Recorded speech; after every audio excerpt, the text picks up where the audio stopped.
What up guys, in this video I am going to show you how to get your Procession of the Sacred Affliction painted and ready for your games of Trench Crusade in no time whatsoever. Here's one of my Leper Pilgrims. I've sprayed him all over with black and then done a zenithal of white. So the underside of him, I keep all those black and grey gradients, which is the shadows, and the white is going to let us do all the work with our speed paints. Here is my warband leader, which I painted up using the same techniques. As you can see with him and the next shot, it is a lot of speed paints. It is ensuring the focus is on things like the base, bright panels, the bits where we want the colour. Otherwise, these guys are all fabric, all wood.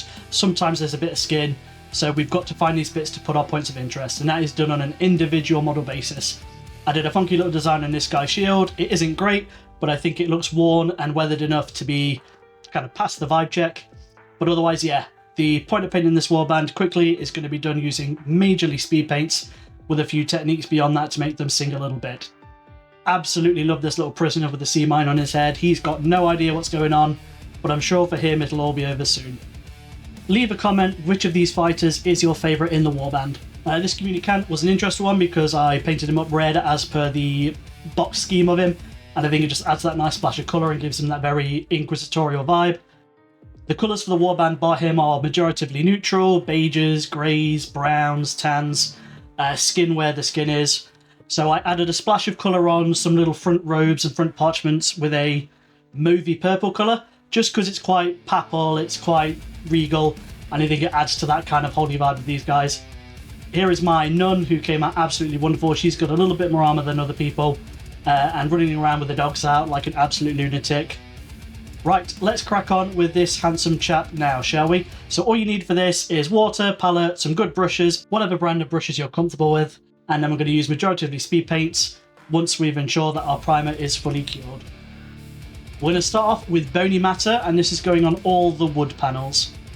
So shields, bits of armour tend to be made out of wood. Get these all painted. The bony matter is a really nice kind of muted, desaturated bone colour, so it's perfect for things like dried wood, dead wood. And again, wanting to keep the vibrancy very, very limited on these models, I decided to use this for the wood. After that, we can do some designs on them. We can just do some really nice, easy crosses on them once this is dry. But overall, just whack this down on the wooden panels, and that's your lot. Up next, we've got the speed paint blessing that is Crusader skin. Any form of Caucasian or pale white flesh, whack this down on there, you're done. The great thing about these speed paints is that the light ones in particular you can put down, and if they get a little bit messy or flow somewhere they don't really need to go, you can just paint over them later, either with white or with a stronger, darker pigmented speed paint. So this is why I'm doing these pale colours first, because when I go in later with the darker colours, it'll tidy up any sins we might have committed with these paints. Very rare circumstance where we'll have to tidy up with the white, but again, should we need to do that, I'll show you what to do. So yeah, apply this all over the exposed areas of flesh. Up next is that purplish red I was talking about earlier for those front bits of the robes and the cloth. So we're just going to apply that carefully because this colour is quite strong onto the areas where we want it. With this colour, you can swap it out for any of the colour you want. Again, this is just an excuse I found to put a splash of colour down on what's otherwise going to be an incredibly neutral miniature. But the great thing about these Trench Crusade models is they're very grimdark. Their aesthetic is supposed to be very muted, desaturated colours. You can play around with that as much as you want. You can go bright, you can go dark, you can go muted, you can focus on very few colours for the palette entirely. Whatever it is you want to do. And up next is one of my favourite colours from Army Painter Speed Paint, and that is Gravelord Grey. This is just bloody lovely. I'm going to use this for the millstones to get all those stony bits filled in. But likewise, you can use this for any fabric or any materials you want just to have a colour on there. I always find with speed paints is get the neutrals, the tans, the greys, the browns, the skin colours, because 9 times out of 10 these are perfect for just putting down a colour on something without giving it too much thought. So here I'm going to try and carefully avoid those ropes and any bandages and bits that I don't want to get grey on. If I do, that's fine, I'll tidy up later on, but otherwise this is just to give us the illusion of a stone grey colour going down on that great hefty millstone on his back. Now there's a few of these throughout the warband, so be sure to go over each miniature gently and spot them out and get them painted.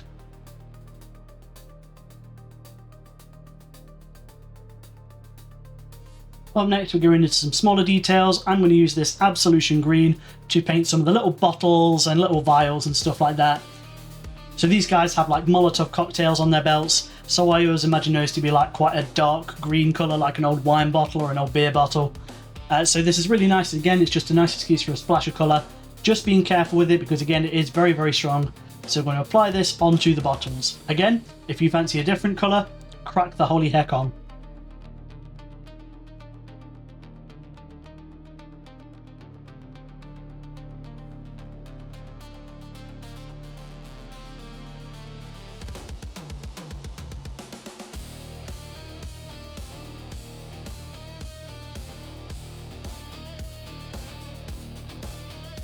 Up next, we've got another hero of the Army Painter speed paints, and that is Dark Wood. Again, going back to trees up to the browns, the tans, the greys, the skins, the bones, all those colours are just good to have for a material. For this, we are going to paint the pouches and belt on this model. Again, there are several different textures on here, several different kinds of fabric, so we break those up by applying different colours, choosing which ones to highlight later on. But for the purposes of this tutorial, we're just going to get this guy battle ready, so we're just going to put some speed paints down. So, Dark Wood onto his pouches and his belt, trying to be as neat and tidy as we can, watching out for the areas we painted before.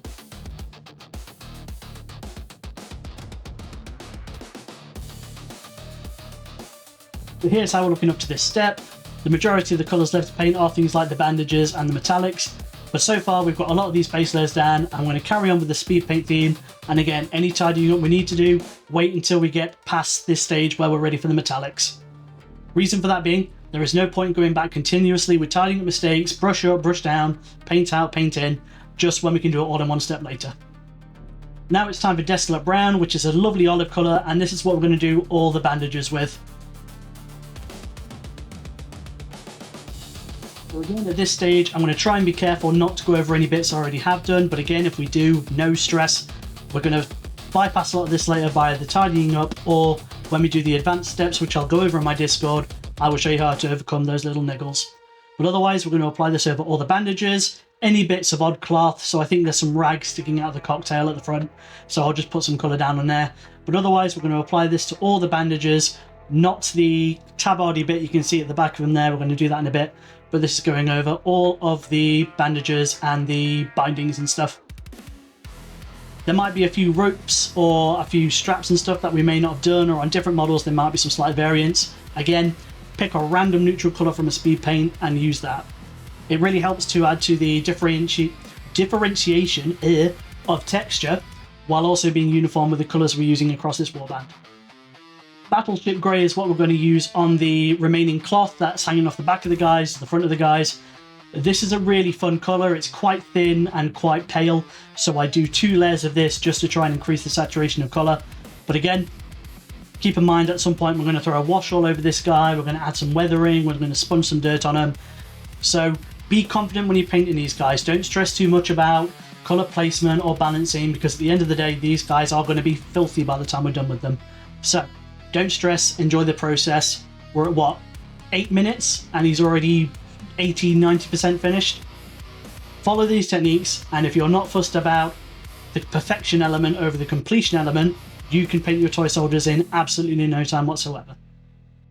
So we're going on to our metallics now. Before I did this stage, I did give him a slight layer of matte varnish all over, just to remove any kind of shininess that some of the speed paints have, but also to help protect them a little bit. I've not had any problems with reactivation, but I like a matte finish on my non-metallics. So we're going to apply gunmetal over all of the metallic surfaces. There's not many on this warband compared to the Heretic Naval Raiders, but there is a few. Things like weapons, there's a few like chains and a bit of armor and stuff like that. You can use the speed paint equivalent of this, which is Broadsword Silver, I believe, but I really like the acrylics. I find the flow in them is really, really nice, and it's just a personal preference. So we are now nearing the end of our base layers, so at this point it's good to get these down and then look all over the model. So this chap's got some metal brackets on the shield where he fastens the straps onto. He might have a little bit of chainmail sticking out somewhere. So at this stage, once all of our base layers are down, go over each model, think about what's missing, think about at this stage doing any tidying up, apply a little bit of white paint down with a speed paint over it that you need to.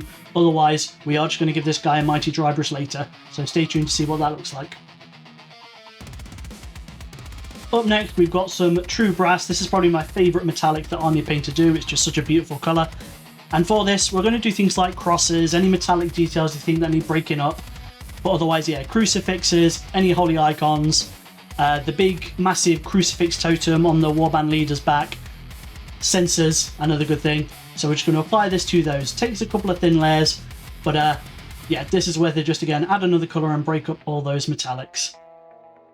But once you've done this bit, guys, that is all of our base layers done and your model is battle ready. So at this stage, I would put a brown colour down on the base just to make that look like it's painted. And then from here, I'll show you how it looks when it's done, and then how it looks when I've applied a few extra steps. So here we are, guys. Here is our battle ready, purely speed paint / some metallics, painted Leper Pilgrim from Trench Crusade. Looks absolutely fine. There is nothing wrong with this. It has all the colours down it needs. It is ready to go. Now what I did after the last bit was put some dark wood down on his base, as well as some metallics on that little girder there, and then painted the base rim brown. Now, tidied up a little bit where needed, but there was very little of that to do, and as you can see, he looks absolutely fine, fit, and ready for the table. And that took, what, 10 minutes, if that? You can paint the whole warband in an evening doing this with no problems whatsoever. Spread it out over a few evenings, and you've got a really nice chill week painting with a fully painted warband by the end of it. Thank you to Army Painter Speed Paints. Now, if you wanted to take it up a notch, I go over this in my Discord. There's a few steps with a few little products that we have on top of that, but to go from this result to what I consider my end result goes a little something like this.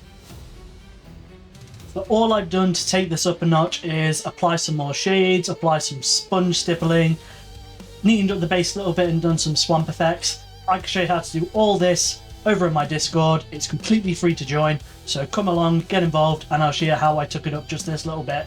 It takes very little effort and time with very few products, and it really does help it stand out that much more. I applied this over the entirety of the warband and got the whole lot done in about an 8-hour day. So, if you would like any help with yours, drop a comment, let me know anything particular you'd like to know about how I did mine. Likewise, if you need any help with your painting, we do offer a commission service. Please get in touch if we can help you with that. Otherwise, you can support us by liking, commenting, subscribing, all that cringy social media nonsense that I can't stand. Thank you very much to the guys at Trench Crusade for sending us out the Carcass Front box ahead of schedule to preview. It is hugely appreciated. Thank you guys, take care, peace. If you really enjoyed this video and care to spare the help, I do have a Patreon, which is just £3 a month, which enables me to continue to make this kind of content. If you enjoy it, that would be really amazing of you to do. Alternatively, share my website, go on my socials, like, follow, subscribe. I know I go on about how cringy and how much I hate that, but I do need this for my business to survive. So, any support and promotion from you guys is extremely welcome, and I'm very grateful for it. Thanks guys, peace.